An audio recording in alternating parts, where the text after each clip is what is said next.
Pemirsa, menjelang pemilu 17 April mendatang, Komisi Independen Pemilihan Kabupaten Biren menggelar simulasi pemungutan dan perhitungan suara di halaman pendopo Bupati Biren. Simulasi tersebut diikuti oleh ratusan warga desa Bandar Biren, Kecamatan Kota Juang, Biren.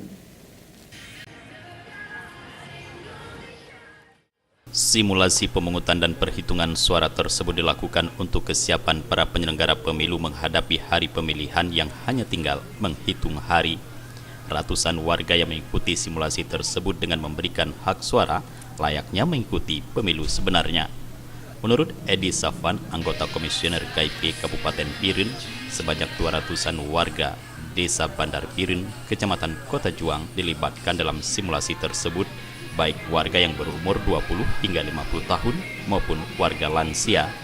Simulasi yaitu bagaimana nanti proses di hari H, yaitu kita hari ini menghadirkan pemilih realnya Kota Juang, yaitu Bandar Biren dan Kampung Baru untuk melakukan proses pemilihan simulasi. Kegiatan KIP gelar simulasi pemungutan suara selain bisa untuk memantapkan kesiapan penyelenggara, juga untuk mensosialisasikan cara-cara pemilihan yang benar dan sah. Dari Biren, kontributor Aceh TV melaporkan.